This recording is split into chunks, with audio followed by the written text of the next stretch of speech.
Oui, Merci Alessandra. Bonsoir à tous. Bonsoir Gwenaël de nouveau. Merci à tous d'être parmi nous ce soir. Alors, je me présente pour ceux qui ne me connaîtraient pas encore. Je m'appelle Anne-Béatrice Schlumberger. Je suis la présidente d'un des deux groupes qui reçoit Gwenaël ce soir, qui est le groupe Environnement et Développement Durable.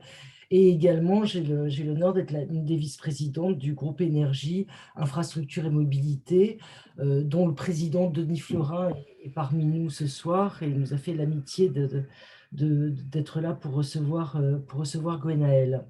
bonsoir. Gwenaël, je commençais à vous le dire tout à l'heure, on a un public assez varié à nos côtés ce soir. J'ai un petit peu regardé la liste des invités. Donc, on a des énergéticiens, bien sûr. On a évidemment Engie, GRDF, on a également Total Energy et même Gazprom. On a également beaucoup d'industriels qui se situent en amont, en aval ou sur des territoires connexes par rapport à la chaîne de valeur, enfin aux chaînes de valeur des différents métiers de Schneider, ou qui sont encore clients. On a Saft, Veolia, Louis Dreyfus, SPI Batignolles, Naval Group, etc. Janssen, Eutelsat, pour ne citer que cela. Des institutionnels aussi, et on est très heureux d'avoir parmi nous des représentants de la Banque mondiale, du FMI et de l'Office français de la biodiversité. Et puis également pas mal d'acteurs de la finance, avec des gens d'AXA, de BNP Paribas, et des consultants de grands groupes qui sont également parmi nous ce soir. Voilà, pour faire un petit tour d'horizon, comme ça tout le monde a un petit peu de visibilité sur qui sont les autres participants. Alors, si vous le permettez, et sous votre contrôle, Gwenaël, je vais donner quelques indications de votre bio. Alors, vous êtes diplômé de Normal Sup Cachan, vous avez une agrégation de physique-chimie. Vous êtes également titulaire d'un DEA de chimie moléculaire de l'École polytechnique et ingénieur du corps des ponts et chaussées. Alors, votre carrière professionnelle, en fait, vous l'avez commencé il y a pas si longtemps que ça, me disais-je en relisant, il y a une quinzaine d'années. D'abord, vous avez fait 3 ans dans des fonctions au secrétariat général des affaires européennes, où vous êtes occupé de coordination interministérielle sur les questions d'énergie, de compétitivité industrielle au niveau européen, puis en cabinet aux côtés de Jean-Pierre Jouyet, qui est alors aux affaires européennes, Bruno Le Maire ensuite, et puis ensuite de Jean-Louis Borloo. À partir de 2010, vous avez rejoint le groupe qui est Engie aujourd'hui, GDF Suez à l'époque, où vous êtes resté une dizaine d'années. Vous avez été directrice des affaires européennes et régulatoires du groupe. À partir de 2016, vous êtes devenue directrice générale d'Engie France Renouvelable, avec ses activités dans l'hydraulique, l'éolien, que ce soit terrestre, en mer, le solaire et le biométhane. Et puis en 2019, vous êtes entré au COMEX, vous avez rejoint le COMEX en étant en charge de la Global Business Line renouvelable, et vous deveniez en même temps directrice générale d'Engie Amérique du Nord, basée à l'époque à Houston. Alors depuis 1 an, vous êtes toujours aux États-Unis, mais à Boston, et d'où vous pilotez la stratégie monde, et plus récemment, j'ai cru comprendre la sustainability également du groupe Schneider Electric. Voilà. Euh, Parallèlement à ça, vous êtes rentré au board d'Air France KLM à peu près à la même époque. Et je rappelle, comme l'indiquait tout à l'heure, que vous avez une tribune dans l'Express intitulée La ligne verte, chronique du climat et de la transition, pour laquelle vous écrivez des billets et aux côtés d'académiciens, de chercheurs et d'autres dirigeants industriels. Voilà, merci infiniment. On est très heureux et très honorés de vous recevoir ce soir pour nous parler de la décarbonation dans l'industrie. Alors, c'est vrai que dans un de vos récents billets que je relisais encore il n'y a pas longtemps pour l'Express, vous parliez de l'impérieuse nécessité, je cite, de continuer la lutte contre le réchauffement climatique, qui passe, disiez-vous, notamment par l'accélération dans les technologies vertes. On sait bien aujourd'hui que l'industrie, tout secteur confondu, c'est un des émetteurs les plus importants de CO2 en Europe, avec, je crois, un petit peu moins de 900 millions de tonnes de CO2 par an, ce qui est à peu près 18% des émissions. 12% d'après les chiffres que j'ai vus au titre de la consommation directe d'énergie et 6% du reste au titre des procédés industriels. Alors, quand on regarde ça et qu'on voit en parallèle les objectifs qui sont fixés ou par les engagements internationaux et ou par les politiques publiques, ils sont absolument vertigineux. Hein. Le pacte climat-énergie de l'Union européenne les fixait à une réduction de 55% d'ici à 2030 sur une base 90. Et c'est le même chiffre pour la stratégie nationale bas carbone en France, qui affiche même une réduction qui atteint, je crois, plus de 80% à horizon 2050. Alors, la question que vous adressez ce soir, simple et extrêmement compliquée, c'est comment finalement aller plus vite, comment accélérer pour opérer cette décarbonation. Voilà. Je vous cède le floor, comme disent nos amis américains. Merci Anne-Béatrice. J'ai préparé un jeu de slides que je propose de partager pour vous donner un petit peu quelques grandes références, on va dire, sur la décarbonisation. Qu'est-ce qui se passe en ce moment? Qu'est-ce qu'on peut en penser? Quels sont les grands défis? Et vers quoi on va aujourd'hui? Et bien sûr, on aura une session ensuite de questions-réponses et je me ferai le plaisir de répondre à toutes les questions que vous pouvez avoir, bien sûr, avec plaisir. Donc, prochaine slide. A pour objectif de rappeler, on a toujours un certain nombre de vagues qui nous arrivent. En 2020, c'était le Covid, avec voilà, tout ce que ça a généré comme bouleversement, on va dire, géopolitique international. Et puis, dans chacune de nos régions, puisqu'en fait, la gestion du Covid, elle était quand même très locale. Là, on voit qu'il y a d'autres événements qui sont dramatiques, qui nous touchent également, avec ce qui se passe entre la Russie et l'Ukraine et de manière générale, l'écosystème géopolitique. Et derrière tout ça, on a une crise qui paraît être une crise de long terme, et pour autant, il faut la traiter aujourd'hui. Et dans l'échelle des priorités, la tendance, c'est peut-être de dire on verra plus tard. Et en fait, ce que je voudrais vous montrer à travers l'analyse, on va dire, scientifique de ce qui se passe, si on ne réagit pas aujourd'hui, ce sera trop tard demain.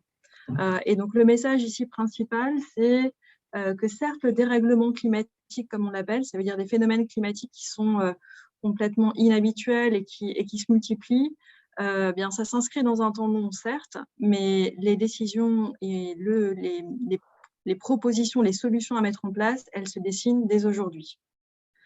Prochaine slide. Alors, pourquoi je vais vous parler d'énergie? Alors, Anne-Béatrice vous a donné les chiffres. Il y a une autre façon de regarder. Si on regarde aujourd'hui ce qui émet du CO2, 80% des émissions de CO2 viennent de l'énergie, que ce soit produit ou consommé, par des moyens de production ou par de la consommation.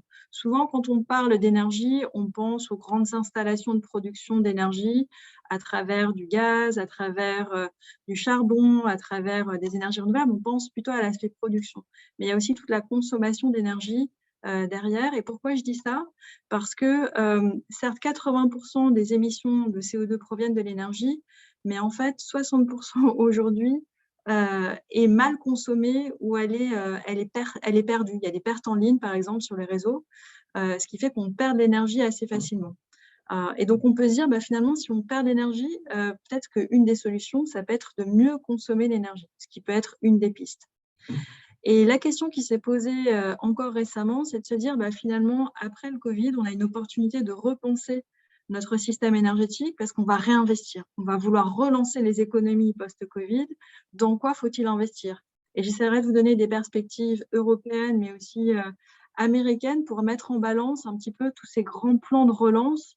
Finalement, dans quel domaine ils vont avoir un impact et est-ce que véritablement ça va nous aider dans la lutte contre le dérèglement climatique. C'est un petit peu ça l'objectif de cette présentation et de cet échange. Prochaine slide.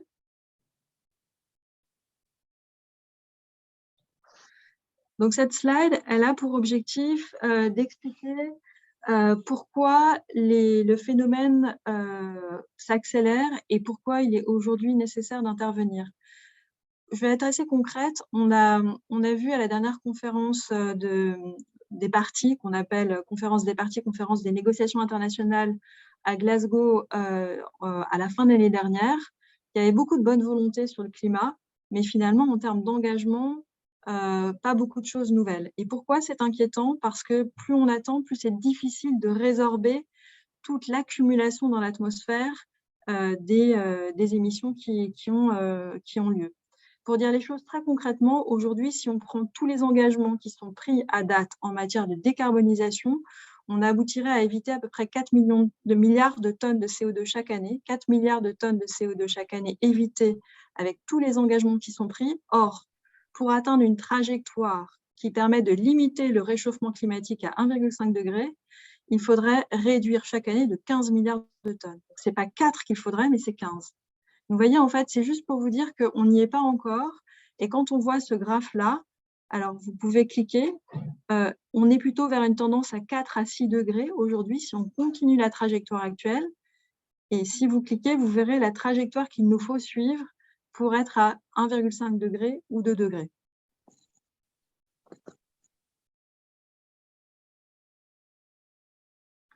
Voilà. Donc, c'est pour vous montrer un petit peu l'ordre de magnitude de l'effort qu'il nous faut faire aujourd'hui. Et c'est pour ça, quand on dit c'est aujourd'hui que ça se décide, ben en fait, c'est aujourd'hui qu'il nous faut cesser de décider d'émettre chaque année les 15 milliards dont je vous parlais pour avoir une chance de rester en dessous des 1,5 degrés.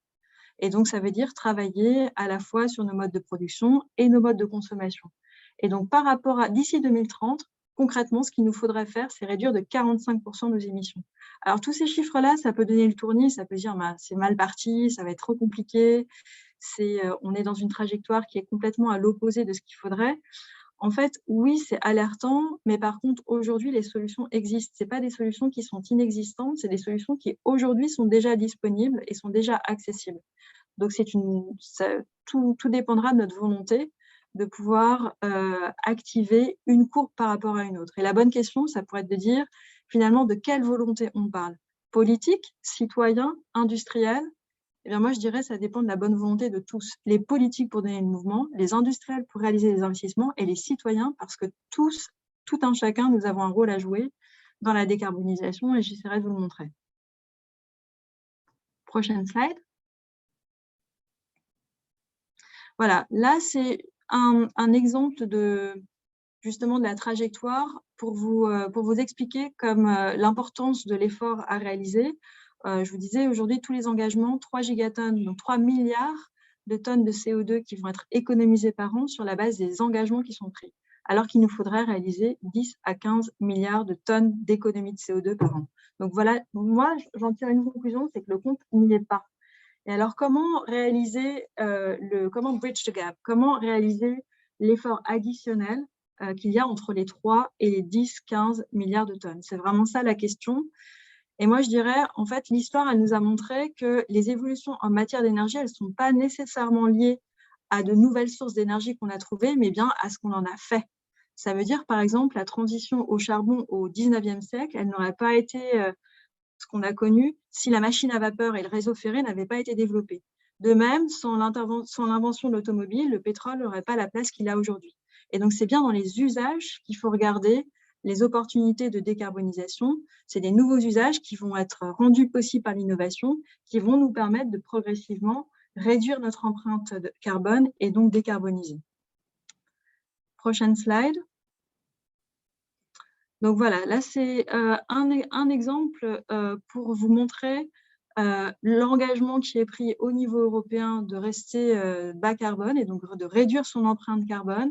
C'est un effort assez conséquent et très conséquent même qui a été annoncé à l'été dernier par la Commission européenne parce que nous avions des engagements pour 2020 qui ont été atteints, qui étaient ce qu'on appelait les 3 x 20 en 2020, 20% d'énergie renouvelable au niveau européen, 20% de réduction de la consommation énergétique ou 20% de l'efficacité énergétique en 2020 et 20% de réduction des émissions de carbone en 2020. Donc, les 3 objectifs qui ont été fixés par l'Union européenne. Et après 2020, que se passe-t-il?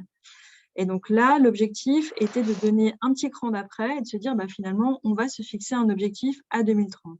Si on regarde aujourd'hui la trajectoire telle qu'elle est, on serait plutôt à 37% de réduction des émissions de gaz à effet de serre à 2030 en Europe.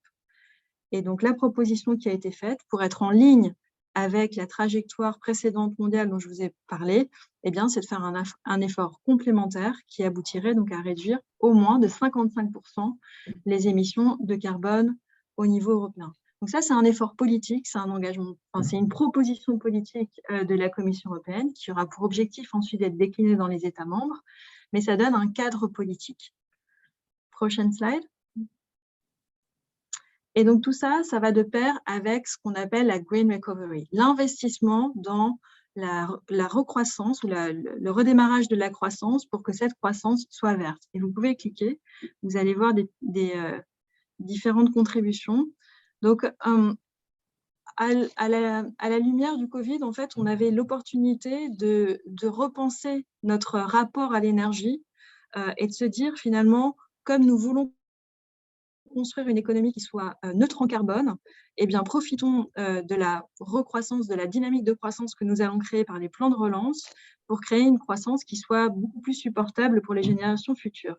Et c'est comme ça que l'Union européenne avait annoncé une enveloppe de 750 milliards de fonds de relance qui sont appelés Next Generation EU, Union européenne, pour réinvestir à long terme dans l'Union européenne, dans un Green Deal, dans un pacte vert, pour relancer, on va dire, l'investissement dans un certain nombre de projets qui auront une contribution favorable au cadre global dont je vous ai parlé tout à l'heure, c'est-à-dire les 55% en 2030. Donc tout ça, c'est bien parce que ça donne un cadre, parce que ça montre l'incitant politique, ça montre la volonté politique, mais ensuite, ça doit être décliné par géographie. Et donc, vous voyez, les National Recovery and Resiliency Plan, ce sont vraiment les déclinaisons géographiques qui vont devoir avoir lieu. Et donc le découlement de tout ça va prendre plus de temps, puisqu'en fait, il faudra réaliser des efforts d'investissement dans les différentes géographies pour décliner ce fonds dans les géographies. Donc, ce qu'il faut retenir de ça, c'est grosse enveloppe pour montrer le pas et construire une économie verte post-Covid et donc créer une relance verte avec des dynamiques qui soient très territoriales pour prendre en compte les défis dans chacune des géographies. La transition énergétique n'est pas uniforme, elle dépend vraiment des points de départ de chaque géographie, du potentiel de chaque géographie pour pouvoir mettre en place des solutions les plus adaptées à chaque géographie. Et donc, la prochaine étape qui a été récemment annoncée, c'est le slide d'après, c'est le Fit for 55, qui est donc un autre paquet donc annoncé par la Commission européenne, qui découle, on va dire, des 750 milliards dont on a parlé tout à l'heure, et qui donne un peu le cadre sur comment décliner les 55% de réduction des émissions à l'horizon 2030 à travers un ensemble de différentes mesures. Et donc là, comme vous voyez, il s'agit d'un millefeuille, 13 propositions législatives pour atteindre ces émissions de réduction à l'horizon 2030. Donc, un millefeuille législatif, on va dire, ça peut paraître compliqué, mais en même temps, c'est une contribution à différents pans de l'économie pour pouvoir embarquer tous ces pans-là dans l'effort de réduction. Par exemple, vous voyez dans la slide, on va investir dans les fuels alternatifs, donc dans les carburants alternatifs. On va regarder tout ce qui est efficacité énergétique. Dans le bâtiment, par exemple, on va regarder la stratégie en matière forestière.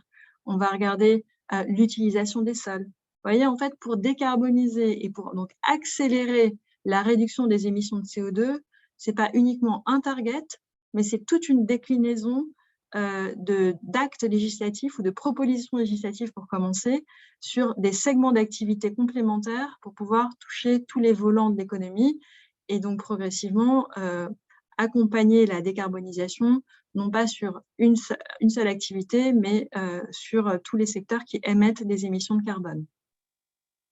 On peut passer à la prochaine slide. Donc, cette slide-là a pour objectif de vous montrer la déclinaison au niveau américain. On parle souvent des États-Unis avec la nomination, l'élection de Joe Biden, finalement, qu'est-ce qu'il faut penser un petit peu de ce qui se passe aux États-Unis? C'est une organisation un petit peu complexe parce qu'aux États-Unis, on a beaucoup de décisions qui sont prises au niveau fédéral sur des grandes ambitions, mais on a aussi beaucoup de choses qui se passent au niveau local, au niveau d'un État, par exemple, mais aussi au niveau des industriels. Alors là, j'ai essayé de vous mettre en évidence quelques chiffres clés, mais ce qu'il faut savoir, c'est qu'il y a un grand paquet infrastructure qui a été voté très récemment et qui monte le chiffre à 1 000 milliards de dollars pour verdir des investissements et créer des emplois nouveaux. 1 000 milliards de dollars. Vous voyez, on est là encore sur des très gros montants. Ça peut un peu donner le tournis. On peut se dire, mais finalement, ça sert à quoi? Qu'est-ce que ça va vraiment financer? Est-ce que c'est vraiment annoncer des chiffres pour annoncer des chiffres ou véritablement, ça va donner lieu à des investissements dans l'économie? Et en fait, on voit que c'est assez ciblé finalement. On voit certains domaines d'activité où la déclinaison va avoir lieu. Par exemple, je vous ai mis des paquets infrastructures, donc tous les projets infrastructures qui seront lieu, par exemple, au renforcement du réseau électrique. On a une enveloppe qui est allouée au renforcement des réseaux électriques. Et pourquoi c'est important? Parce que quand on veut décarboniser, on met en place plus d'énergie renouvelable ou alors plus d'énergie décentralisée, donc plus proche des lieux de consommation. Et donc ça peut perturber le réseau. Les énergies renouvelables ne sont pas tout le temps disponibles et donc on a de l'intermittence et l'intermittence peut perturber le réseau. Et donc c'est un exemple pour vous montrer que la transition énergétique, finalement, c'est un volet très large de la production jusqu'à la consommation en passant par la transmission sur lequel il faut investir. Et donc dans le paquet infrastructure qui vient d'être voté aux États-Unis, donc on a un volet réseau, donc ligne de transmission électrique. On a un fort volet aussi infrastructure, on va dire, pour les véhicules électriques qui se développent là encore assez vite. Si on veut prendre aussi un peu de recul, qu'est-ce qui manque dans ce paquet-là? On parle assez peu d'efficacité énergétique. Et donc, on peut dire, bon, il y a des initiatives qui sont faites, mais finalement, quels vont être les montants d'investissement qui vont être alloués en matière d'efficacité énergétique? Aujourd'hui, c'est plus un target, mais pas forcément de montant associé. Donc, comment est-ce qu'on arrive à être plus volontaire en matière d'efficacité énergétique? Parce qu'on voit que ça peut être aussi un volet d'accélération de la transition énergétique. Peut-être pour vous donner un exemple, quand on prend un bâtiment, aujourd'hui, on estime qu'on peut réduire la consommation d'un bâtiment de 30 à 50%, c'est-à-dire on lui permet de moins consommer parce qu'on pilote mieux, de manière beaucoup plus intelligente, l'énergie consommée dans un bâtiment. Vous voyez, de manière assez, à la fois par du digital, par une meilleure isolation, en mettant des outils de production, par exemple du solaire rooftop sur le toit du bâtiment, en combinant tout ça, le digital et la meilleure compréhension des poches de consommation dans un bâtiment, on peut réduire la consommation de bâtiments de 30 à 50%. C'est pour ça que quand on regarde toutes les poches, production, transmission, consommation, l'aspect consommation, pour moi, est aussi important que le reste. Voilà pour les grands chiffres donc, du plan qui vient d'être annoncé aux États-Unis. Slide suivante. Alors, quand on dit tout ça, est-ce qu'on a tout vu? Je pense qu'on n'a pas tout vu parce qu'on a, grâce à ces deux volets, Union européenne, d'une part, avec les grandes annonces de la Commission européenne et au niveau américain de la même manière. Donc, on a une bonne perspective, on va dire, d'engagement politique et derrière ça, de déclinaison d'argent public pour financer une économie nouvelle qui soit plus durable. Et en même temps, on voit qu'il y a une mobilisation très forte du secteur industriel, de lui-même. Pourquoi? Parce qu'aujourd'hui, les investisseurs demandent de plus en plus à ce que les industriels soient engagés dans un chemin de profitabilité, c'est-à-dire amènent leurs entreprises à être profitables à travers des critères de profitabilité qui sont annoncés au marché, mais pas que ça, qu'elles apportent un impact positif sur la société de manière large. Et dans ce cadre-là, on voit que beaucoup d'entreprises prennent des engagements de développement durable.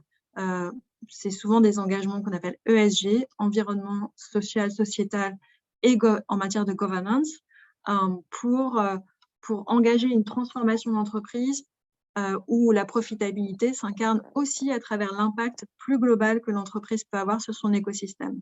Donc, on voit de plus en plus d'entreprises engagées dans ce cheminement.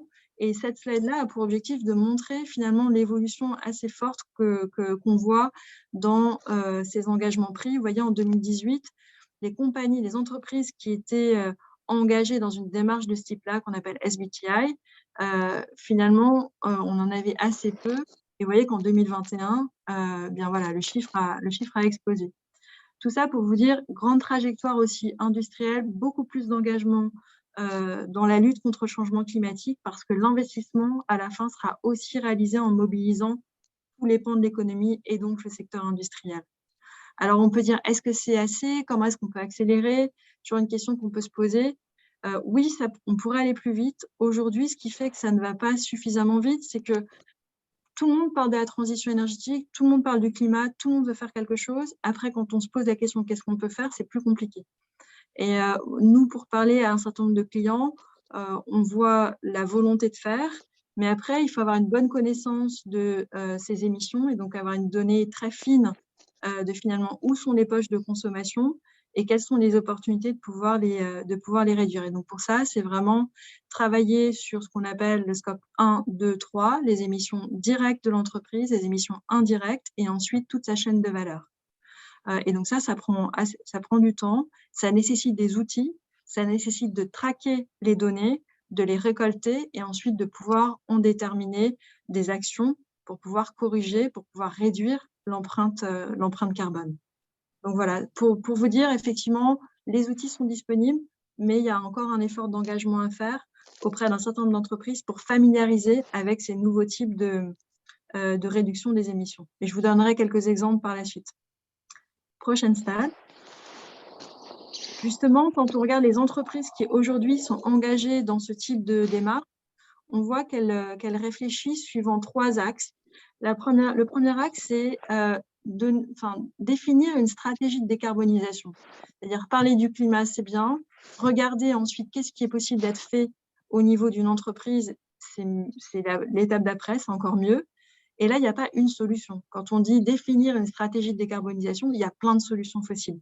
Parce que justement, il y a plein de technologies disponibles, que ça dépend du point de départ de chaque entreprise, que ça dépend de la volonté, de l'ambition, des moyens qu'on y met. Et donc, le premier élément, c'est de se dire, finalement, comment est-ce qu'on veut décarboniser, dans quel temps, quels investissements.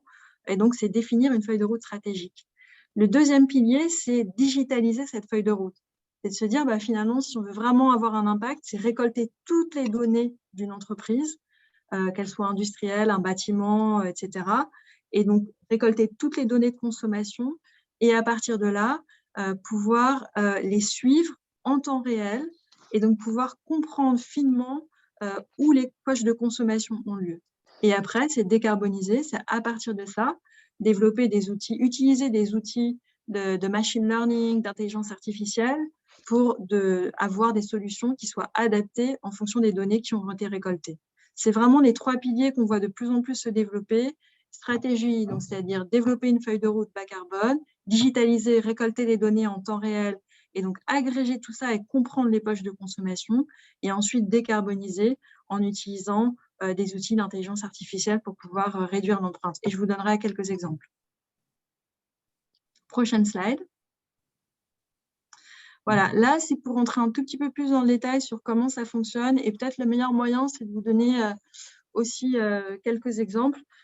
Donc, stratégie, je vous ai dit, c'est mesurer, c'est définir une empreinte géographique, une empreinte de réduction de la trajectoire carbone et donc définir ensuite un programme carbone de réduction et puis ensuite surtout de communiquer et d'engager en interne dans une entreprise.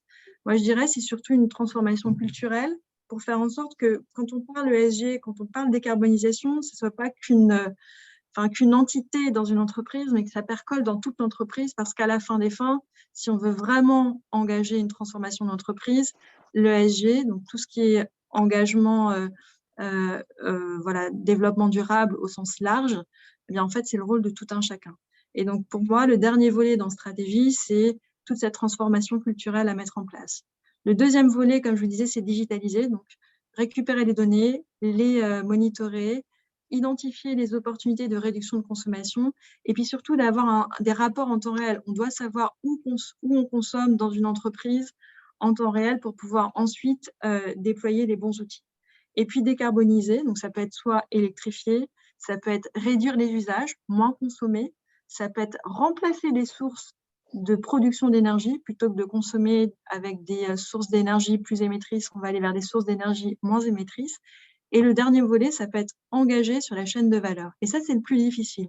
Quand on discute aujourd'hui avec des clients, on nous dit, oui, je veux avoir un impact sur la planète, aidez-moi à définir ma feuille de route bas carbone. C'est facile, ça, on peut trouver des solutions, on a plusieurs feuilles de route, on va faire du design thinking avec le client et on va trouver ce qui correspond le mieux à son attente.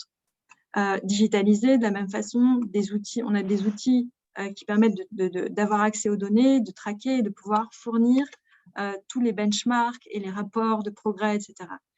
Le dernier volet, ensuite, c'est décarboniser, là, c'est agir, mais surtout la chaîne de valeur, c'est comment avoir un impact au-delà de sa propre entreprise, mais d'aller engager beaucoup plus largement sur tout un écosystème. Peut-être je peux vous donner quelques exemples à ce titre-là.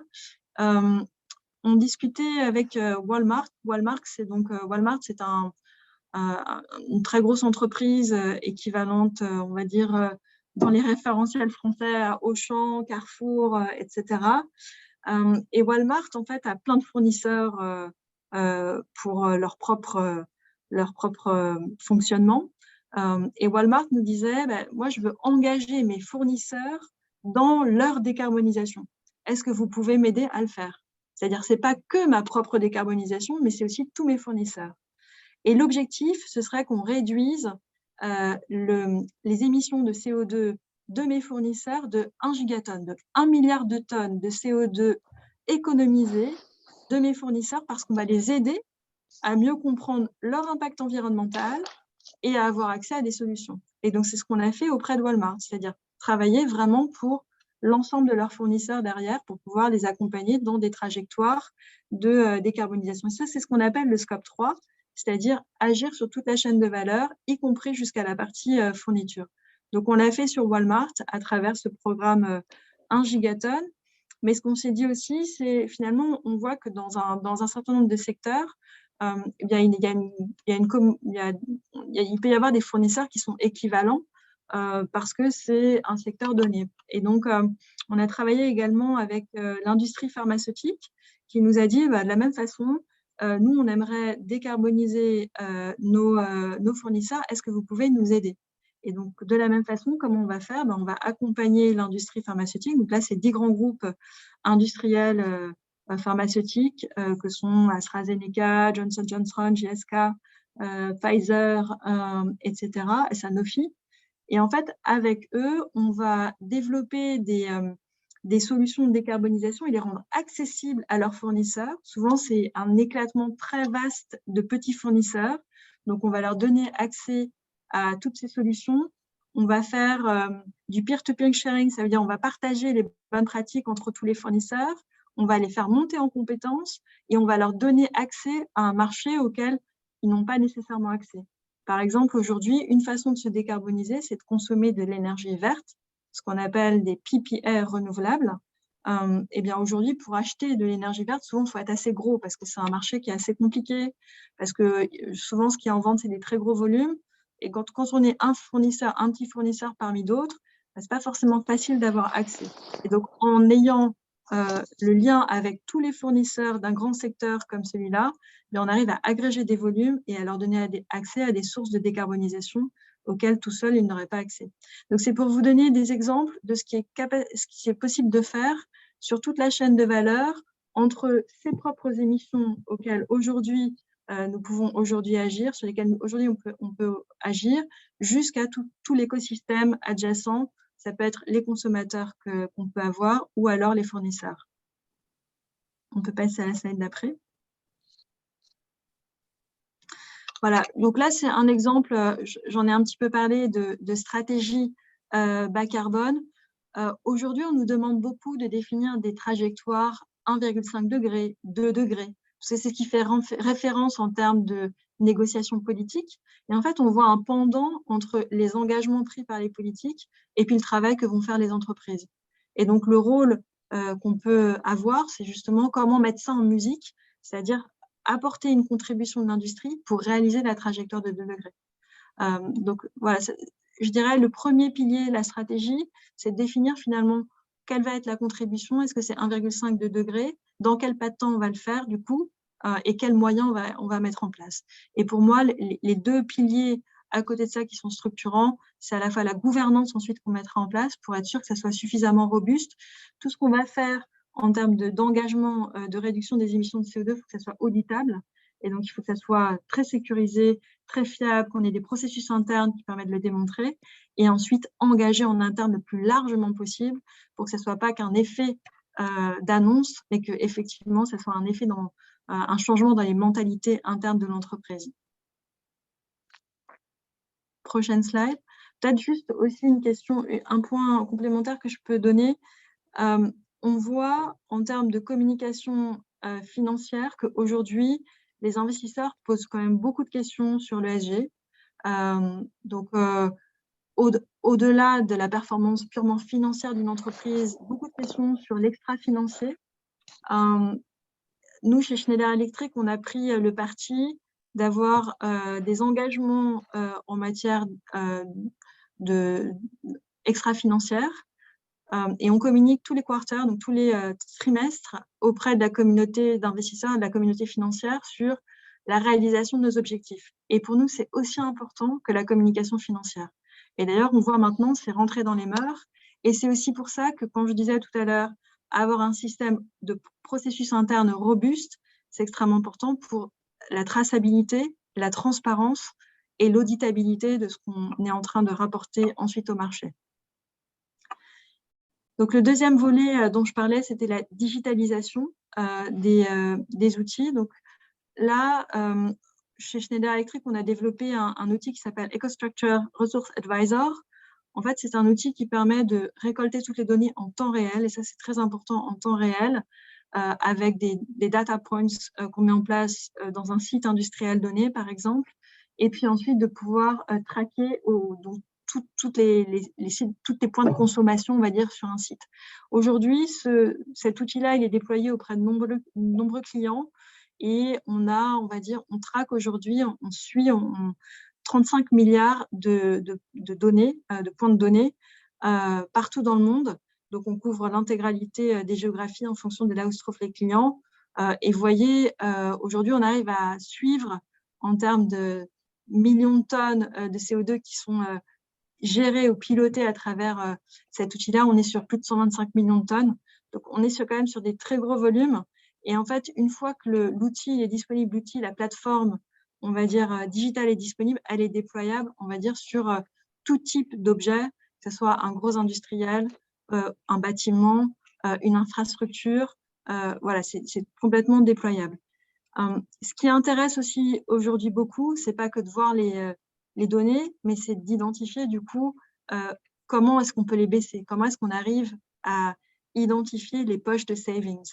Et donc là, ce qui est intéressant, c'est qu'avec l'expérience, et donc on peut comparer une industrie par rapport à une autre, et on peut montrer les best in class, et on peut montrer du coup comment une industrie peut s'améliorer pour toujours être au devant de la trajectoire de décarbonisation. Ça permet aussi d'effectuer ce type de comparaison pour non seulement suivre les données, mais engager des actions et puis se comparer au reste de l'industrie. Et le troisième volet, comme je vous disais, cette fois-ci plus précisément, donc c'est la décarbonisation. Alors là, ce qu'on va nous demander, c'est plein de choses différentes. Et je dirais, encore une fois, ce que moi je retiens dans la transition énergétique, c'est qu'il n'y a pas une seule solution. Tout dépend du point de départ de chacun, de ce qu'on a envie de faire, des moyens qu'on a envie d'y mettre. Il y a des solutions plus faciles que d'autres, mais chacun aura sa trajectoire donnée. Quand on parle d'électrification, on voit que beaucoup de clients aujourd'hui ont la peur des blackouts, en tout cas aux États-Unis, en Californie, au Texas. Il y a eu pas mal d'instabilité de réseau et donc des industriels qui du jour au lendemain ont perdu l'accès au réseau et qui du coup ont mis en péril tout leur système de production.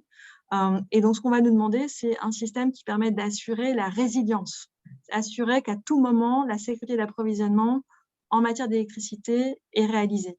Et donc pour ça, les solutions qui sont développées, ça va être des microgrids.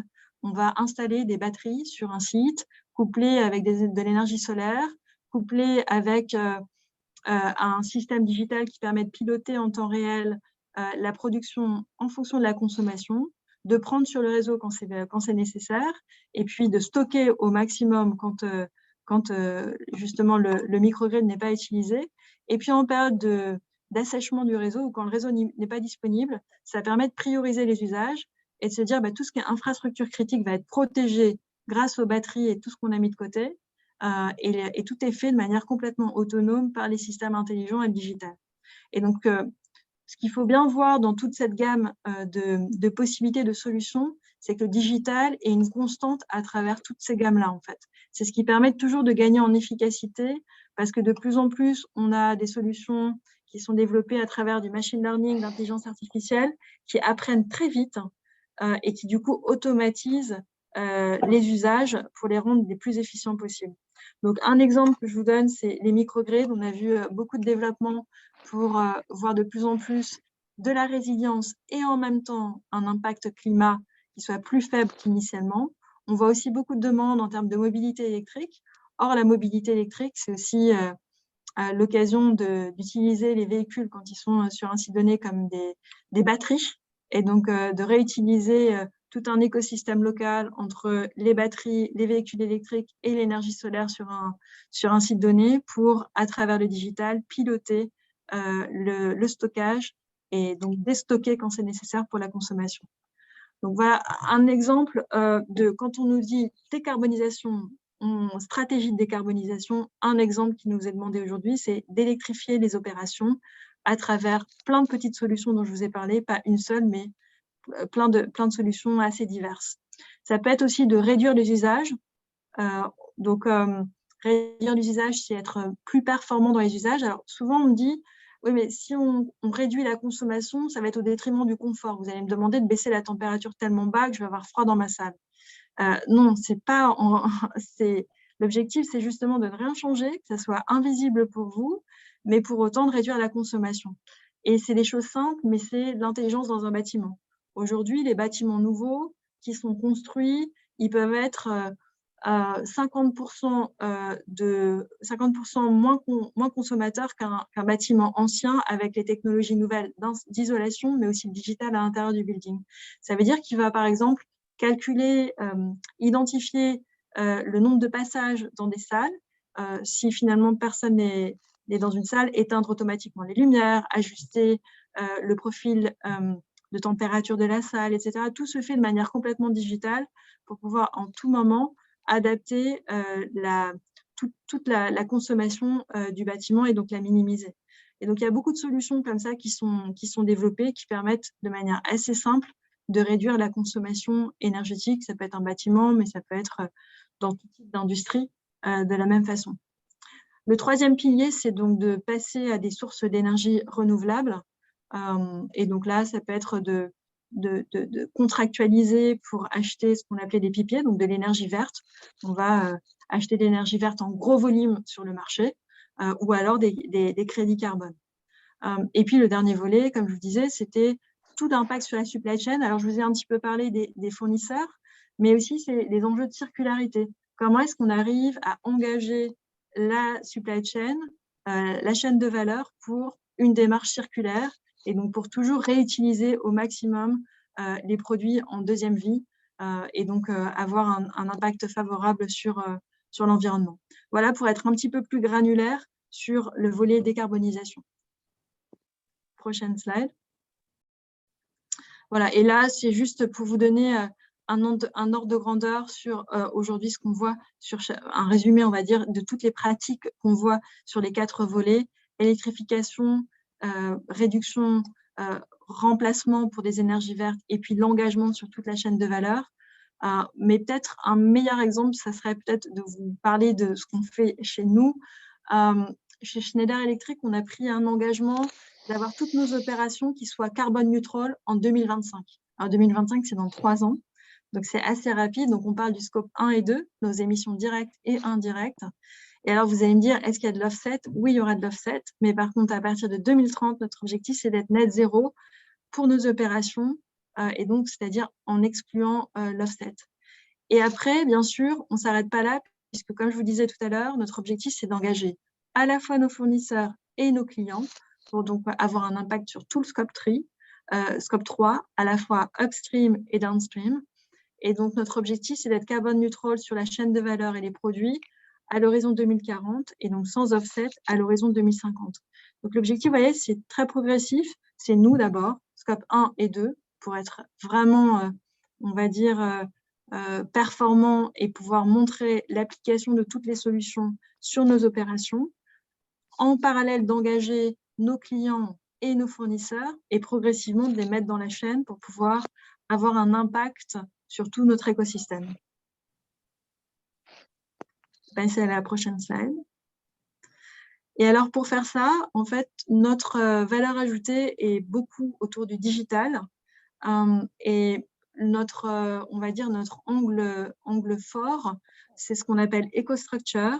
Donc, c'est notre proposition qui permet d'avoir des produits connectés, c'est-à-dire quand vous avez une infrastructure de production d'électricité, un bâtiment, un réseau, par exemple électrique, etc. En fait, ce qu'on va mettre en place, c'est des capteurs, un certain nombre de produits connectés. Et ces produits connectés permettent d'agréger en temps réel toutes les données. Et donc, c'est magnifique comme données parce que ça permet de tout comprendre en fait, ce qui se passe dans une infrastructure. Et à partir de là, on fait ce qu'on appelle du edge control. C'est la deuxième couche que vous voyez ici. Le edge control, c'est visualiser et donc comprendre tout ce qui se passe. On récolte les données et ensuite on visualise tout. Et la troisième ligne que vous voyez, c'est tout ce qui est application analytique.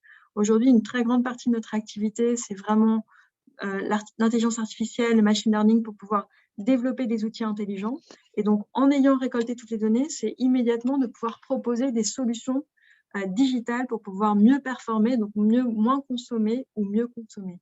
Et donc, tout est fait autour de la transformation digitale d'un objet industriel, d'un data center, d'une infrastructure, etc., pour la rendre plus performante. Donc, des produits connectés, la visualisation et donc le monitoring des consommations, et ensuite le pilotage intelligent par la réduction à travers les analytiques, l'intelligence artificielle. Prochaine slide. Et donc, vous voyez, en fait, par typologie d'action, toutes les possibilités. Je vous disais, par exemple, l'électrification de la mobilité, c'est une des possibilités. Eh bien, en fait, on a déjà un outil digital pour optimiser toute la mobilité électrique. C'est la même façon sur les microgrids. Je vais vous donner un exemple. Les microgrids qui permettent d'être plus résilients vis-à-vis du réseau. Aujourd'hui, on a une plateforme digitale sur le microgrid qui permet de tout optimiser dans un bâtiment. Là, ce sont tous les exemples, en fait, de pilotage intelligent à travers une plateforme digitale sur chacun des éléments de réduction, d'électrification, de remplacement ou sur la chaîne de valeur. Vous voyez, l'opportunité, en fait, est extrêmement vaste à partir du digital et de l'électrification. Prochaine slide. Et donc, pour vous donner des exemples aujourd'hui d'entreprises qui ont demandé ce type d'engagement, vous voyez, certaines entreprises en fait, vont être focalisées sur leur roadmap de décarbonisation, qui veulent avoir aujourd'hui une vision des différentes opportunités de décarbonisation, qu'elles pas de temps, qu'on les accompagne pour essayer de mieux comprendre quelles sont les opportunités. Et donc, vous voyez, par exemple, EQT ou par exemple, Velux, donc beaucoup sur la partie stratégie. Certains sont sur la partie digitalisation, donc, où on va effectivement mettre en place des outils de pilotage intelligent, et puis d'autres sur la partie décarbonisation. On en voit certains qui sont actifs, qui nous demandent de les accompagner sur toute la chaîne, mais pas nécessairement, parce que là encore, tout le monde part avec des pas de temps différents, avec des histoires différentes. Et donc, le message ici encore, c'est que la transition énergétique, elle s'appréhende de manière différente en fonction des entreprises. Et peut-être une phrase aussi pour conclure, pour vous dire, j'essaie de dépeindre au début l'engagement, on va dire, des politiques sur la décarbonisation, et je vous montrerai un petit peu les chiffres sur les commitments, les engagements qui sont pris par rapport à ce qu'il nous faudrait faire. Je vous ai montré aussi les paquets d'infrastructures et de recovery, donc de relance pour rendre l'économie plus verte. Et donc, c'est tout un volet qui est extrêmement important pour dynamiser l'économie et ensuite donner lieu à de l'investissement. Puis le deuxième volet, c'est effectivement les corporates, donc les grandes entreprises, avec différents niveaux de maturité. Et ça, c'est pas grave. on peut commencer très tard, comme on peut avoir commencé il y a 20 ans et avoir beaucoup plus une démarche engagée. C'est pas grave parce qu'entre-temps, l'entreprise, enfin, le secteur industriel a suffisamment développé d'outils qu'aujourd'hui, c'est accessible. Et donc, ce qu'on essaye de faire de plus en plus, c'est de se dire, il n'y a pas enfin, c'est complètement réconciliable d'avoir cette vue à 1,5 degré et de pouvoir s'engager maintenant. Encore faut-il vouloir regarder les 3 volets, c'est-à-dire s'engager sur une roadmap, opérer une transformation culturelle de l'entreprise pour engager toute l'entreprise dans une démarche ESG, digitaliser l'entreprise et ensuite la décarboniser. Merci beaucoup, Gwenaëlle. Alors, juste avant de passer à d'autres questions, dans le chat, on a des questions sur le programme français, les fameux 40 milliards. Vous avez une idée de la façon dont ils sont répartis, de la même façon que vous aviez expliqué comment est-ce que vous avez des... Oui, alors dans les récentes annonces françaises en matière d'énergie, ce qui a été présenté, c'était assez complet, on va dire, à la fois sur la production et la consommation. Sur la production, des engagements forts sur le renouveau du parc nucléaire, puisqu'on a une spécificité française qui, voilà, aujourd'hui n'émet pas d'émissions de carbone, et donc un engagement fort à le renouveler, avec des annonces assez précises en la matière, aux côtés des énergies renouvelables, avec, je dirais, un volet qui a été mis en avant, c'est tout ce qui était en mer.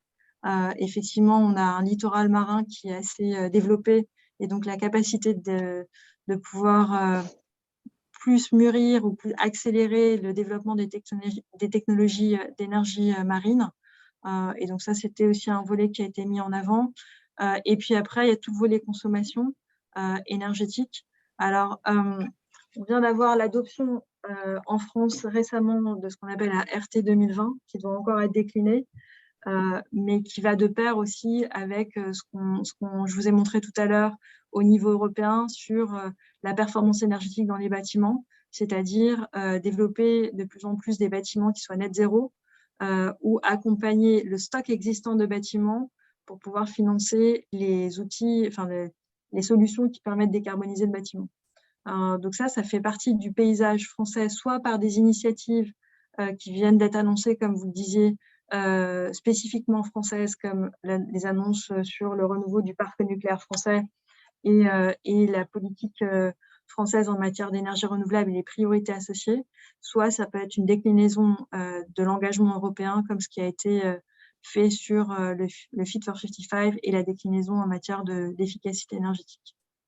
D'accord. Si je puis me permettre, Anne-Béatrice, Denis Lara, vous venez de parler de l'offshore français et vous pourriez probablement parler de l'offshore américain, puisque pas loin de chez vous, des parcs viennent d'être accordés. L'offshore français a longtemps patiné, il y a eu beaucoup d'effets d'annonce.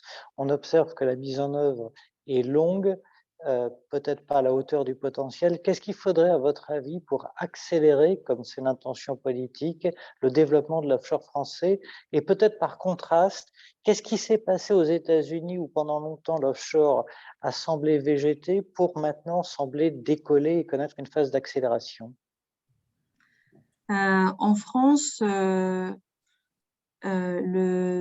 temps de développement de ces projets est effectivement extrêmement long. On est sur 10 ans de développement. Parce qu'initialement, quand les appels d'offres avaient été lancés, le cahier des charges était extrêmement précis sur le type de technologie à utiliser. En fait, pour répondre à l'appel d'offres, il fallait déterminer la technologie, une technologie qui serait développée pour dans 10 ans. Donc, à ce moment-là, quand les opérateurs ont répondu, ils ont répondu sur la base de technologies qui n'étaient encore pas existantes sur le marché. Quelques années plus tard, les technologies ont été développées. Elles n'étaient pas nécessairement celles qui étaient dans le cahier des charges. Donc, il faut modifier l'offre, ou en tout cas soumettre une offre révisée pour pouvoir faire en sorte qu'elle soit accordée au regard des contraintes environnementales que ça pose sur l'environnement marin, etc. Et puis ensuite, ça peut faire l'objet de recours une fois que les permis sont accordés. Et donc, les recours, si on prend les recours en première instance, seconde instance, Ça prend voilà, facilement 2 ans en première instance, ensuite seconde instance. Donc, et puis, si ça va au Conseil d'État, c'est encore 2 ans derrière. Donc, ça a été simplifié. Toute la procédure administrative a été simplifiée. Mais historiquement, les procédures administratives étaient très longues. Et puis, surtout, elles exigeaient que la technologie soit identifiée dès le démarrage, enfin, dès la réponse à l'appel d'offres. Ce qui était très difficile puisque les projets ne sortaient de terre que 7, 8, 10 ans après. Donc là, ce qui a été simplifié, c'est que les recours sont traités uniquement, alors de mémoire, c'était en cours administratif d'appel et peut-être directement maintenant au Conseil d'État. Donc ça veut dire qu'on gagne 2 à 4 ans, ce qui est très positif. Et après, au niveau du permis, de la demande de permis, plutôt que de déterminer une technologie particulière quand on répond à un appel d'offres, ce qui a été proposé, c'était de faire ce qu'on appelle un permis enveloppe, c'est-à-dire de donner des tailles maximales, enfin une enveloppe de taille de la turbine et de ses pales pour pouvoir se laisser une marge de manœuvre en fonction de l'évolution technologique. Donc tout ça, c'est très favorable, c'est très positif, ça permet de gagner du temps. Et quand on regarde ce qui s'est passé dans les pays nordiques qui ont démarré des appels d'offres souvent plus tardivement qu'en France et qui ont sorti des éoliennes plus rapidement que chez nous, c'est que les appels d'offres étaient lancés, mais en fait, les permis étaient déjà octroyés. Donc, en fait, l'État demandait aux opérateurs de bider sur des permis octroyés quasiment. Et donc, il n'y avait pas de recours derrière. Il fallait juste construire les parcs. Tandis qu'en France, il faut demander les permis, ils sont attaqués. Et donc, tout ça prend nécessairement plus de temps. Donc, comment est-ce qu'on peut faire pour aller encore plus vite? Continuer à accélérer le processus administratif, c'est-à-dire lancer les appels d'offres le plus tôt possible et que dans les appels d'offres, les demandes de permis soient les plus avancées possibles et donner de la flexibilité sur les technologies et puis limiter, pas limiter les recours, mais limiter les étapes administratives pour traiter les recours. Est-ce qu'avec tout ce que vous venez de dire, la France est au niveau des pays nordiques ou de la Grande-Bretagne pour les 2 paramètres que vous avez indiqués de recours et de prédéfinition relativement souple de la technologie, ou est-ce qu'il y a encore du chemin à parcourir? Alors, les pays nordiques vont plus loin parce que justement, ils préparent les permis en amont des appels d'offres. Donc, en fait, pour l'opérateur, c'est encore plus simple. En fait, le chemin critique pour lui, c'est de passer les appels d'offres pour chacune des catégories, enfin, la turbine, ce qu'on appelle le BOP, donc toute la partie, on va dire, ingénierie, et puis ensuite de passer à la phase de construction. Donc, c'est beaucoup plus immédiat, on va dire. Une fois l'appel d'offres passé, 2 ans après, on voit déjà les éoliennes sortir de mer. En France, ça s'est accéléré grâce à tout ce que j'ai dit tout à l'heure. Néanmoins, la demande de permis doit encore avoir lieu et les recours ont encore lieu.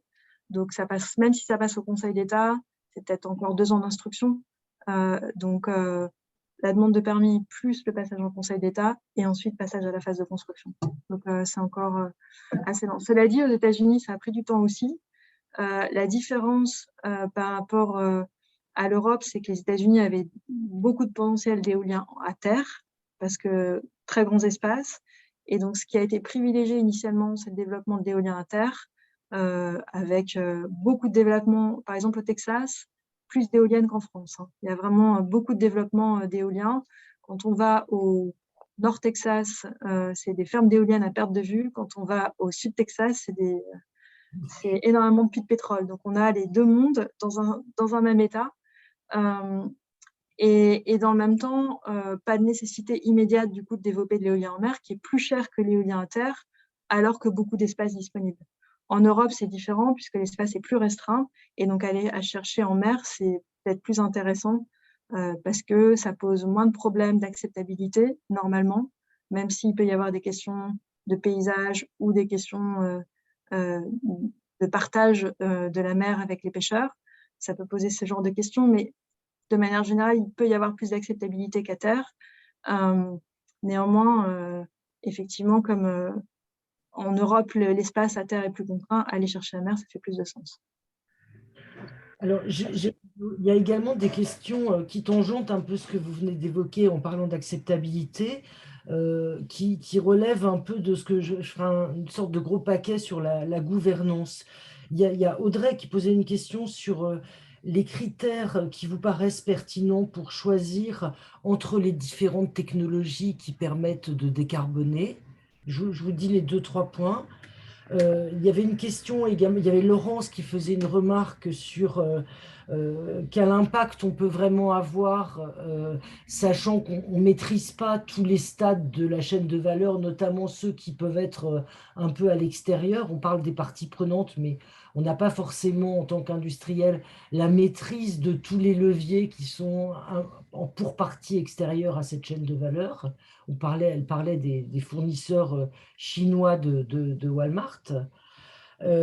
Et puis, il y avait également une question de Martin, si j'ai bien compris, évoquait le cas de la santé, dont l'origine des émissions est à rechercher principalement dans l'amont de la chaîne avec la fourniture de médicaments. Et donc, comment est-ce qu'on peut faire pour intervenir là-dessus sans mettre en danger les équilibres existants par rapport au business model actuel et aux chaînes d'appro, par exemple, actuelles. Voilà, c'est un peu touffu, mais tout ça, mais... Non, non, c'est des bonnes questions. Sur les critères de choix, en fait, bon, aujourd'hui, on voit qu'il y a plein de technologies qui sont disponibles sur le marché. Elles évoluent très vite, donc ce qu'on peut dire à un moment donné, ça peut être faux le jour d'après. Et puis, ça dépend vraiment des zones géographiques, du positionnement géographique et des besoins. On va dire que la solution, en fait, elle se détermine en fonction de là où se trouve le client et de ce dont il a besoin. Pour vous donner un ordre de grandeur, on nous demande de décarboniser. Le premier élément, c'est on va fournir de l'énergie renouvelable. Tout le monde pense à ça. Et du coup, qu'est-ce qu'on prend comme énergie renouvelable? On va prendre l'énergie renouvelable la moins chère sur le lieu où l'entreprise le demande. Par exemple, Microsoft va nous demander un PPA renouvelable au Texas. Il y a beaucoup de vent. Donc, on va faire de l'éolien et on va fournir un contrat d'énergie renouvelable à partir d'éolien parce qu'à cet endroit-là, c'est plus l'éolien que le solaire. Si on était dans une zone géographique différente, ça pourrait être le solaire par rapport à l'éolien. Donc, à chaque fois, on va mesurer la compétitivité d'une énergie par rapport à une autre. Mais ce n'est pas le seul critère. Par exemple, Microsoft nous a fait une demande supplémentaire en nous disant c'est très bien l'éolien, mais l'éolien, il n'y en a pas tout le temps. Et en fait, ce que moi, je voudrais, c'est pouvoir démontrer que ma consommation, elle est verte, non pas en volume global, mais à tout instant de ma consommation. Et donc, je veux que le vert matche exactement avec mon profil de consommation. Ça, c'est beaucoup plus difficile puisque l'éolien est intermittent par nature. Et donc, de pouvoir apporter une solution à un client qui demande quelque chose de plus compliqué comme ça veut dire qu'il faut mélanger des technologies. Et donc, pour ça, qu'est-ce qu'on va regarder? On va regarder le profil de production de l'éolien, du solaire, de batterie. Et là, on va faire un couplage de tout ça pour que ça matche, pour que ça corresponde à la consommation du client. Et donc, il n'y aura pas une technologie dans un cas comme celui-là. On va mélanger différentes technologies avec on va prendre une combinaison de mégawatts qui proviennent d'éolien, de solaire et de batterie pour pouvoir avoir un profil de production qui corresponde exactement au profil de consommation de Microsoft pour le data center, pour la consommation du data center qu'il aura déterminé. Par exemple, là, c'était au Texas. Donc, vous voyez, c'est juste pour vous donner un exemple du fait qu'à chaque fois, on va comparer la compétitivité relative d'une solution par rapport à toutes les autres qui soient disponibles sur le marché. Mais pour ça, on va aussi prendre en compte le lieu de consommation et le besoin du client. Si le client veut quelque chose qui corresponde exactement à son profil de consommation par rapport à quelque chose qui soit plus intermittent, du coup, ce n'est pas la même solution. Mais c'est quand même des critères de coût de l'énergie. Vous voyez, par exemple, la solution qui correspond exactement au profil de consommation d'un client, ça coûte plus cher que juste fournir du renouvelable à partir d'éolien. Et donc là, ce n'est pas la solution la moins chère. La solution la moins chère, c'était juste donner un contrat d'énergie éolienne. Comme le client voulait quelque chose qui corresponde parfaitement à son profil, du coup, il faut mettre de l'éolien, plus du solaire qui était plus cher, plus des batteries qui étaient encore plus chères que le solaire. Donc voilà, c'est pour ça qu'à chaque fois, il faut rentrer dans l'intimité du client pour vraiment comprendre le lieu de consommation, parce que le profil, la compétitivité relative est différente d'un lieu à un autre, son besoin, et puis à partir de là, prendre différentes technologies qui correspondent aux besoins. Et puis, par ailleurs, la compétitivité relative des technologies, elle évolue. J'ai vu dans le chat qu'il y avait une question sur l'hydrogène, par exemple, j'en ai pas parlé. L'hydrogène, c'est quelque chose qu'on peut voir à l'avenir. Beaucoup de politiques en parlent, mais ne font pas qu'en parler. Il y a beaucoup d'argent public qui commence à être investi dans l'hydrogène. Il y a d'autres technologies comme la séquestration, la capture et la séquestration du carbone, qui est aussi un grand potentiel. Et donc, ce que je vous dis aujourd'hui, demain, on va utiliser d'autres solutions parce que ces autres solutions, elles vont être disponibles sur le marché. C'est ce qui fait aussi la richesse de notre secteur. C'est qu'en fait, bien d'année en année, il y a quelque chose de nouveau qui se développe, en fait. Et sur la capacité à avoir une action au-delà de la chaîne de valeur de l'industriel concerné, quand il s'agit de... Alors, déjà, ça peut paraître simple, ce que je vous disais là, sur les chaînes de valeur. En fait, c'est quand même assez peu déployé. Aujourd'hui, quand on regarde les engagements d'industriels, déjà, beaucoup s'interrogent sur leur scope 1 et 2, c'est-à-dire les émissions directes et indirectes de l'industriel donné. Et en fait, aller regarder toute la chaîne de valeur associée, c'est quelque chose qui commence à se développer, mais qui est à un niveau de maturité qui est bien moindre que le scope 1 et le scope 2. Donc, je dirais, il n'y a pas de petite mesure. Travailler sur le scope 3, déjà aujourd'hui, c'est bouger les lignes. C'est pour ça que je trouve que travailler avec les fournisseurs de Walmart pour leur faire comprendre ce que c'est que la décarbonisation, pour les faire monter en compétences, pour leur expliquer ce qu'il y a disponible sur le marché et pour se dire, on a un commitment de 1 milliard de tonnes de CO2 à réduire et on traque les émissions, on les suit et on rapporte la réduction des émissions pour pouvoir atteindre l'objectif à l'horizon 2030, je trouve que du coup, ça engage une démarche que les fournisseurs n'auraient pas nécessairement eue parce que mauvaise connaissance du marché, parce qu'un marché qui est quand même assez compliqué et pas accessible pour des fournisseurs qui soient beaucoup plus éclatés. D'accord. Anne-Béatrice, une question d'actualité. La crise ukrainienne a une dimension humaine, elle a aussi une dimension énergétique et industrielle. Il y a eu plusieurs discussions, du moins de ce côté-ci de l'Atlantique, et j'imagine de l'autre aussi, mais surtout de ce côté-ci de l'Atlantique, sur l'impact que ça a pour des industriels, avec parfois des discussions sur peut-être l'obligation d'arrêter les processus industriels. Comment est-ce que vous voyez cette crise sur les sujets que vous avez abordés? Est-ce que vous pensez que ça va déclencher une accélération de la prise de conscience des enjeux pour les industriels par rapport à la démarche que vous venez de décrire? Et jusqu'à quel point? Oui, donc aujourd'hui, quand on parle de décarbonisation, on voit le gaz comme une solution pour décarboniser par rapport au charbon. C'est vrai que le gaz émet beaucoup moins d'émissions de carbone que le charbon. Quand on regarde par ailleurs le total des imports de gaz russe vis-à-vis de l'Union européenne, on est sur à peu près 40% des approvisionnements européens. Est-ce que du jour au lendemain, on peut switcher, on peut s'affranchir de tout le gaz russe?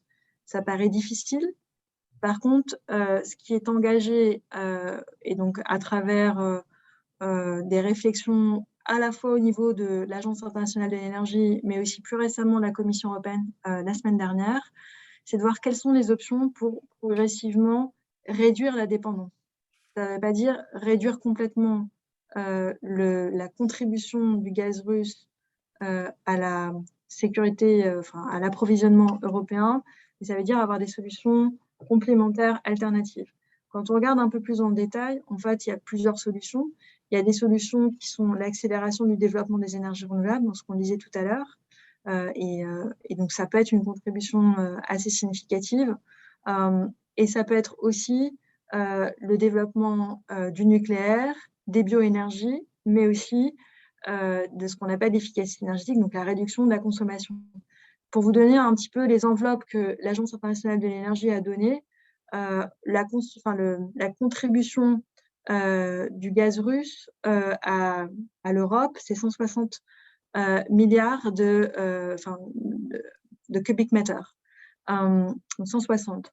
On voit qu'à court terme, ce qu'on pourrait faire, en tout cas d'après l'Agence internationale de l'énergie, c'est agir sur la demande, donc c'est-à-dire réduire la consommation. Ça nous fait, on va dire, 10-15 milliards de cubic mètres. Ensuite, on peut accélérer le développement des énergies renouvelables, des bioénergies et du nucléaire. Et là, on est, on va dire, sur 20 milliards supplémentaires. Donc, voilà, on est déjà sur 35 milliards. Et puis après, on a le développement d'autres sources qui sont plus naissantes, comme l'hydrogène, comme le biogaz, et comme d'autres sources alternatives pour faire venir d'Algérie ou de Norvège du LNG. Et là, on est sur 20 milliards additionnels. Donc, vous voyez, en fait, effectivement, il y a des solutions alternatives qui existent pour pouvoir mettre plus d'électrification et donc plus de digitalisation, réduire la consommation, développer des énergies renouvelables. Et puis, ça peut faire progressivement partie, on va dire, de l'équation pour plus diversifier notre approvisionnement. Après, réduire totalement, à court terme, c'est difficile aussi à le dire et les solutions, elles n'existent pas encore nécessairement. Et donc, la proposition de la Commission européenne, c'était la semaine dernière, elle s'appelle Repower EU, et c'est de se dire, est-ce qu'on peut réduire en faisant plus loin, plus fort, la dépendance au gaz russe de 2/3 d'ici la fin de l'année. 2/3 de réduction de la dépendance. Donc, c'est vraiment très fort. C'est de se dire, finalement, on va au-delà du scénario AIE, donc Agence internationale de l'énergie. On va un cran plus loin et on se dit 2/3 à l'horizon de la fin de l'année. Et alors là, pour y arriver, il faut aller chercher du gaz d'ailleurs, donc à travers la diversification du portefeuille. Bon, donc ça, j'en ai parlé un petit peu tout à l'heure. Mais c'est accélérer très fortement les investissements dans l'efficacité énergétique qui devient beaucoup plus colossal que ce qui était annoncé. Et donc, c'est le développement des heat pumps, donc tout ce qui est pompe à chaleur, et puis et donc décollage, on va dire, de toutes les nouvelles énergies vertes, mais aussi de la transformation du secteur énergétique pour le rendre plus électrifié et pour le rendre plus performant d'un point de vue électrique. Donc ça, c'est vraiment, je dirais, la proposition de la Commission. 3 piliers, diversification gazière, électrification de l'Europe à travers efficacité énergétique, pompe à chaleur et puis déploiement des énergies renouvelables et transformation de l'industrie à travers l'électrification de l'industrie et puis la performance énergétique dans l'industrie. Donc, vous voyez, c'est effectivement assez lié avec juste le caveat du pas de temps pour réaliser tout ça. Oui, parce que d'ici la fin de l'année, ça paraît quand même très, très rapide. Je voulais aussi rebondir sur un sujet qu'a évoqué Denis précédemment, qui étaient les différences que vous voyez entre des deux côtés de l'Atlantique sur justement ces efforts en matière de transition énergétique. Est-ce que c'est les mêmes comportements? Alors, vous avez parlé du facteur espace, certes. Est-ce que c'est les mêmes types d'acteurs qui prennent les choses en main, les mêmes drivers, les mêmes rationnels derrière ça? Ou est-ce que vous observez des vraies différences? Ce que je vois, donc aux États-Unis, le paquet dont je vous ai parlé, c'était un paquet qui était partagé entre démocrates et républicains. Donc, il a vraiment trouvé un consensus politique.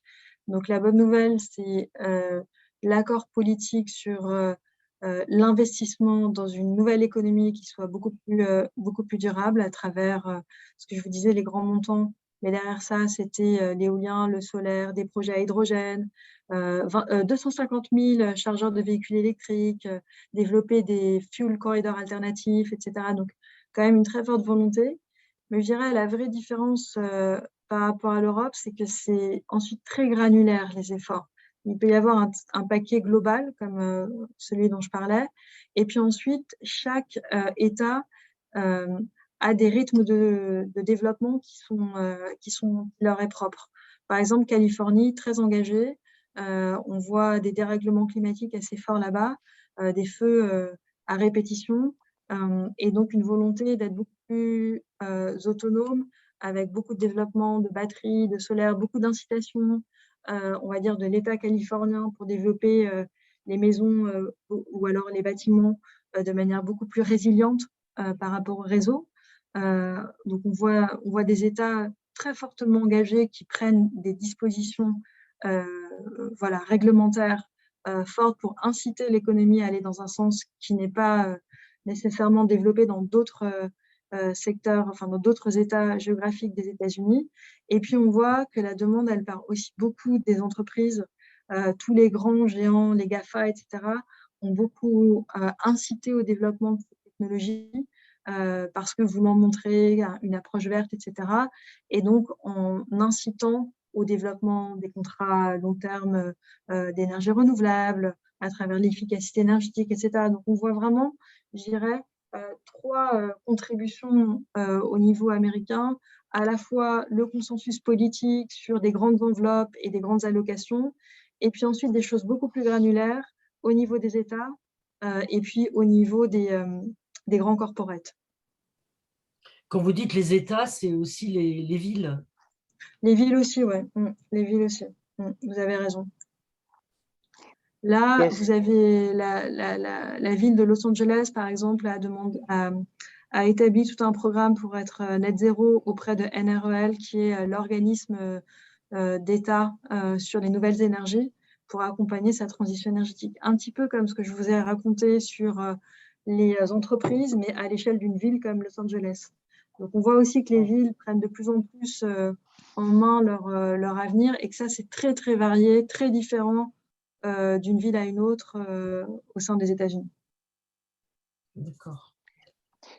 Et par rapport à ce que vous avez décrit, en particulier le consensus dont vous avez parlé avec le paquet infrastructure et énergie de Joe Biden, est-ce que la crise ukrainienne change la donne? On a eu l'impression assez récemment que les États-Unis se reposaient des questions. On l'a vu sur le Venezuela, on l'a vu peut-être sur les gaz et les pétroles de schiste. Est-ce qu'il y a une évolution marquée de ce point de vue-là? Alors déjà, c'est trop tôt pour dire, je pense. Mais deuxième chose, ce qui est en invariant et qui ne va pas changer, c'est justement l'engagement des industriels et donc leur volonté eux-mêmes de se décarboniser et donc de donner lieu à des projets. Initialement, dans mes précédentes fonctions, quand j'étais en charge des activités aux États-Unis pour le compte d'Engie, on développait beaucoup de projets d'énergie renouvelable pour le compte d'industriels, pour le compte de grands groupes, des Walmart, des Target, des Amazon, des Microsoft, etc. Et donc, les projets sortaient de terre parce que derrière, les entreprises voulaient consommer l'énergie verte. Et donc, ça ne changera pas. Ça, c'est un invariant. Donc, ça, c'est positif parce que ça nous montre bien qu'au-delà de possibles évolutions politiques, de toute façon, c'est un élément fondamental qui va perdurer. Moi, mon interrogation, par contre, serait plutôt, en Europe, on voit ce qui a fonctionné, ce qui continue de fonctionner, c'est l'incitant carbone, puisqu'on a un prix du marché, un prix de marché européen du carbone à travers l'ETS, ce qui n'existe pas aux États-Unis. Ça existe dans certains États, non?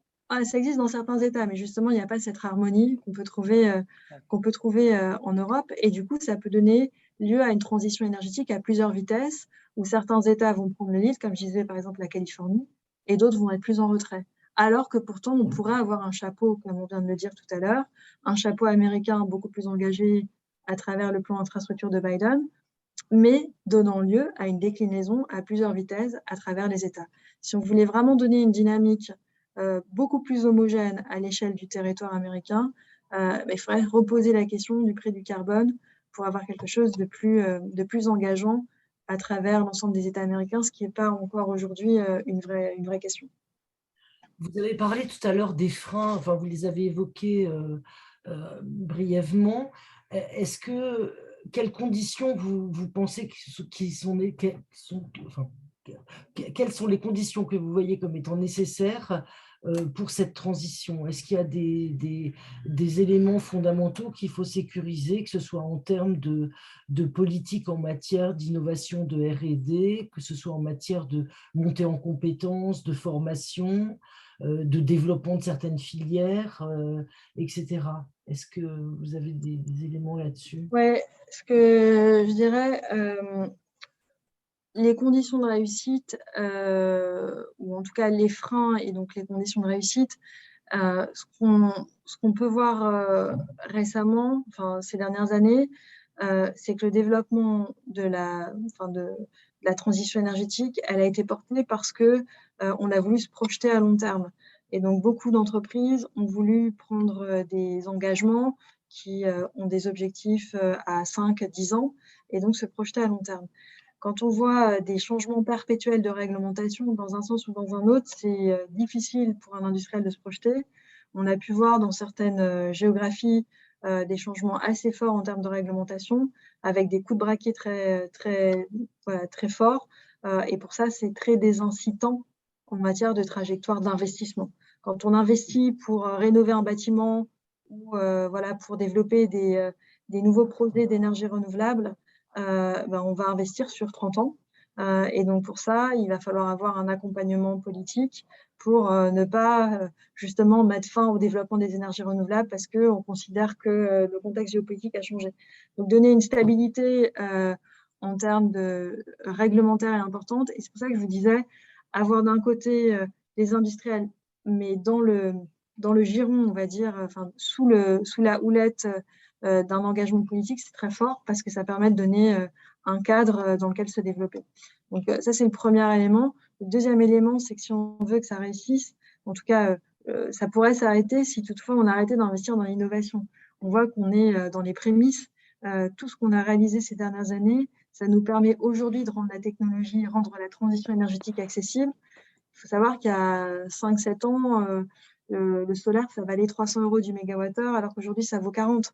Et pourquoi est-ce qu'aujourd'hui, ça vaut si peu cher? Parce qu'il y a eu une volonté d'acheter du solaire, une volonté de développer l'activité solaire, beaucoup d'investissements dans des usines de production, parce que tiré par la demande. Et donc, tout ça a permis de baisser les prix assez vite. Et les technologies, bien sûr, se sont en plus améliorées. Et dans des pas de temps quand même relativement courts. Donc, la transition énergétique, elle n'aura lieu que si elle est compétitive. Si on rajoute des prix, des surcoûts aux consommateurs, à la fin, on aura un rejet. Et donc, toujours notre point d'attention, ça doit être se projeter dans la durée tout en assurant à la fin des fins une bonne adéquation entre payer sa fin de vie, enfin payer sa fin de mois, arriver à, à, à, à payer toutes ses factures à la fin du mois et en même temps voilà, arriver à financer ces engagements de transition énergétique. Et donc, ne pas opposer les deux, mais assurer une transition énergétique qui soit abordable pour tous. Ça, je pense que c'est très important. Et puis, le dernier volet, c'est le volet people, c'est-à-dire s'assurer aujourd'hui, de plus en plus, on développe des nouvelles technologies, mais s'assurer que les jeunes préparent en termes de compétences l'arrivée de ces nouvelles technologies. Aujourd'hui, nous, chez Schneider, on recrute beaucoup et on investit beaucoup dans le digital, dans l'intelligence artificielle, etc. C'est très difficile de trouver des profils partout dans le monde. Il y a une guerre des talents qui est absolument monumentale et donc préparer les capacités, les compétences de demain sur ces technologies qui, de toute façon, ne vont que se renforcer dans les années qui viennent. Donc, pour moi, c'est aussi préparer les compétences, des compétences de demain. Merci beaucoup Gwenaëlle. Denis, je te passe la parole pour dire un petit mot de... Volontiers. Je serai très court. D'abord, un très très grand merci à Gwenaëlle de cette vision transatlantique et transindustrie, puisqu'elle a eu plusieurs expériences qui se complètent de manière très intéressante par rapport à notre sujet. C'est tout à fait passionnant. Merci d'avoir trouvé le temps de nous rejoindre. Merci à Anne-Béatrice qui a permis que cette conférence se passe. Merci à l'équipe des alumni qui nous a assuré la faisabilité, en particulier technique. C'est une conférence qui s'inscrit dans un mois de mars qui est très actif pour le groupe énergie, infrastructure et mobilité, puisque nous avons eu la semaine dernière une conférence qui était Speed Meeting pour mettre en contact des professionnels et des étudiants sur les sujets, les métiers, l'énergie, les opportunités professionnelles. Et puisque nous avons la semaine prochaine, le 23 mars à 19h15, autour toujours de l'énergie, l'énergie dans le débat sur les présidentielles, avec collaboration avec l'Express et une participation des experts des principaux partis qui vont nous présenter comment ils voient le quinquennat sous l'angle de l'énergie, de la transition énergétique et de la mobilité. Donc nous vous y attendons nombreux et à nouveau merci et très bonne soirée à vous. Merci. Merci Denis, merci encore. Portez-vous bien et bon voyage alors. Merci. Et donc à tous, merci encore. Et puis le replay sera sur le site dans quelques jours. Et si vous en êtes d'accord, Gwenaëlle, on peut mettre les slides sur le site, sur notre site en accès. Oui, pas de problème. Merci Très beaucoup. bien. Merci. Au revoir. Bonsoir. Au revoir. Au revoir.